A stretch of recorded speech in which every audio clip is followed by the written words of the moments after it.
SIR আতঙ্কে মৃত্যুর অভিযোগ পূর্ব মেদিনীপুর জেলার কোলাঘাট থানার ভোগপুর গ্রামে। মৃত্যু হয়েছে ৮৩ বছরের কেশিমন বিবির। ২০০২ সালে ভোটার লিস্টে নাম না থাকায় বেশ কয়েকদিন ধরে আতঙ্কিত ছিলেন। বেশ কয়েকদিন ধরে চিন্তা ও আতঙ্কে তার দিন কাটছিল বলে অভিযোগ। ২০ নভেম্বর রাত 10:30 নাগাদ হৃদরোগে আক্রান্ত হয়ে বাড়িতেই মৃত্যু হয় তার। কেশিমন বিবির ছেলে শেখ নাসির উদ্দিনেরও ২০০২ সালে ভোটার লিস্টে নাম নেই। এই ঘটনায় চাঞ্চল্য ছড়িয়েছে এলাকায়। ২০০২-এ যখন এসআর হয়েছিল তখন আমরা যারা ২০০২ আমাদের ভোটার লিস্টের নাম ছিল তারা কেউ কি জেনেছিলাম? কোনো কি আতঙ্ক ছিল না। তার কারণ পরিস্থিতি দীর্ঘ সময় ধরে সেটা করা হয়েছে। তড়িঘড়ি এসআর করার জন্য মানুষের উপর একটা বোঝা এবং আতঙ্ক চাপিয়ে দিয়েছে। সেই আতঙ্কের বলি আজকে কেশিমন বিবি। আমার মায়ের ২০০২-এ নাম ভোটার লিস্টের নাম নিয়ে গেলে সে 15 দিন ধরে খাওয়া দাওয়া করছে নি, টেনশনে। আর আমারও নাম আসেনি ২০০২-এ। এই কারণে আতঙ্কতে সে চিন্তা ভাবনা করে মারা গেছে। এটা কী করলে কি হবে না হবে, নেতার কাছেও দিয়েছে। হ্যাঁ। ভোটার তালিকা নিবিড় পরিমার্জনের কাজে গিয়ে আক্রান্ত বুথ স্তরীয় আধিকারিক। পরিচয় জানতে চেয়ে বিএলওর ওপর হামলা চালানোর অভিযোগ এক স্থানীয় যুবকের বিরুদ্ধে, যা ঘিরে তৈরি হয়েছে উত্তেজনা। ঘটনা মহেশতলা থানার অন্তর্গত ৩১ নম্বর ওয়ার্ডের ২৪৪ নম্বর পার্টের।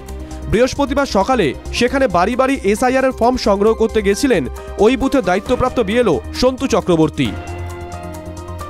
এই কার্ড ওনাদের দেখানো হয় পরে, তা সত্ত্বেও আমাদেরকে মানতে চাইনি। আমি যখন এই আই কার্ডটা দেখিয়ে বলি আমি বুথ লেভেল অফিসার, কেন আপনাকে ফর্ম দেব? দাঁড়ান আপনার ছবি তুলবো, আমাকে আঙুল দেখিয়ে বলা হয়। তখন আমি চলে আসতে যাই, আবার ফর্মগুলো ওনার ফর্ম ওনাকে দিয়ে আমি ওনার কালেক্ট করা যেটা ছিল সেটা নিয়ে এমন সময় দৌড়ে গিয়ে আমার পেছন থেকে আমার কলার ধরে উল্টো পাল্টা আলতু ফালতু কথা বলা হয় এবং একটা ধস্তাধস্তি স্টেশন ওখানে পড়ে থাকা ইট নিয়ে প্রায় আমাদের মারতে আসে। সহযোগিতায় আমরা নিজেদেরকে বাঁচিয়ে ওখান থেকে চলে আসি। বিএলওর যে তালিকা ওয়েবসাইটে দেওয়া আছে সেখান থেকে বিএলওকে সরাসরি কথা বলছে, তাহলে আমি যখন যাচাই করে দিতে পারবো তখন তো আর ওই কার্ডটা দেখার পরে তার গায়ে হাত দেওয়াটা ঠিক নয়, কাজে হস্তক্ষেপ করা ঠিক নয়। আমি ছেলেটিকে কোনোদিন কোনো পার্টি করতে দেখিনি, কিন্তু তার পরিবারের সদস্য বাবা তিনি, আমরা আমি যদি ছোটবেলা থেকে পার্টি করি, তার বাবাকে আমি ছোটবেলা থেকেই দেখেছি সিপিএম পার্টির ঝান্ডা কাঁধে নিয়ে সামনের সারিতে থাকা লোক এখনো পর্যন্ত সিপিএম পার্টিটাই করেন। তাহলে কাজটাকে ব্যাঘাত ঘটাবার জন্য কি এটা করা হলো? এটাই আমার এখন সন্দেহ হচ্ছে। অ্যারেস্ট হয়েছে, পুলিশের কাস্টডিতে আছে। বাংলার সীমান্ত এলাকাগুলোতে জমেছে ভিড়, কখনো হাকিমপুর, কখনো বা বসিরহাট। দেশ ছাড়ছে একের পর এক পরিবার। কেউ বলছেন তারা দেশ ছাড়ছেন নয়, দেশেই ফিরছেন। ভারত বাংলাদেশের বিভিন্ন সীমান্তে বেড়েছে তাদের আনাগোনা, কিন্তু অনুপ্রবেশ ঘটছেই বা কিভাবে? খোঁজ রাখে না সীমান্তরক্ষীরা, খোঁজ রাখে না স্থানীয় প্রশাসন। অনুপ্রবেশকারীদের দায় সামান্য হলেও বিএসএফের রয়েছে বলে মত বিজেপির প্রাক্তন রাজ্য সভাপতি দিলীপ ঘোষের। দায় সবারই আছে, এখানকার জনগণের দায় নয়।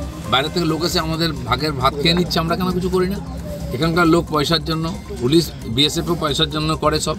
কিন্তু যদি সরকার না চায়, কড়াকড়ি করে, বিএসএফ 2 কিলোমিটার 3 কিলোমিটার অন্তর একটা চেকপোস্ট আছে, আউটপোস্ট, সেখান থেকে কী করে দিন রাত পাহারা দেবে? বর্ডারে কাঁটাতার লাগাতে দেননি, বুদ্ধদেববাবুরাও, জ্যোতিবাবুরাও দেননি, মমতা ব্যানার্জিও দেননি।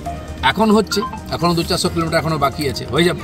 তো এটা দেরি হচ্ছে কেন? এর মধ্যে সরকার চাইছে বিদেশিরা আসুক। তো সরকার যদি চায় তাহলে কে আটকাতে পারে? এবার আটকাবেই। বাক্স প্যাঁচা নিয়ে শয়ে মানুষ অপেক্ষায় সীমান্ত পেরিয়ে বাংলাদেশে ফিরে যাবেন। তারপরও গতকাল TV9 বাংলার বুম দেখেই ফুঁসে উঠেছিলেন কয়েকজন।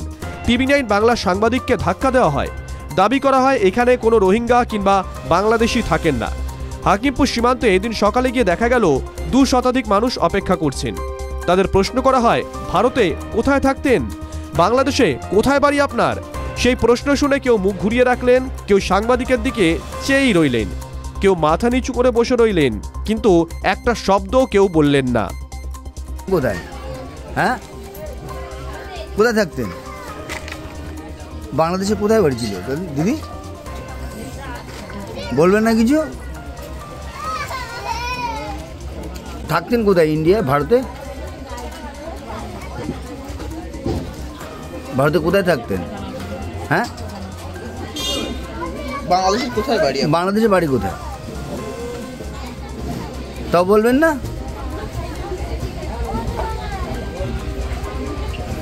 একদম চুপ। তাই চাচিমা, হ্যাঁ, এসআইআর সংক্রান্ত কাজে বিএলও চাপ কমাতে এবার তাকে উৎসাহিত করতে ট্রলিতে চেপে তিস্তার মাছ চড়ে গেলেন জলপাইগুড়ি সদর ব্লকের বিডিও মিহির কর্মকার। শুক্রবার দুপুরে তিনি একটি ট্রাক্টরে চেপে তিস্তা নদী পেরিয়ে টিম নিয়ে চলে যান বাহিরচর বুথে।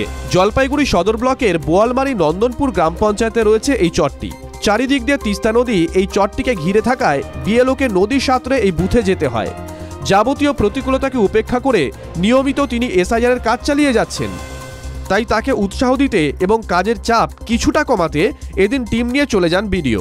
এরপর তিনি ফর্ম ফিল আপ আর ফর্ম সংগ্রহ ইত্যাদি কাজেও হাত লাগান।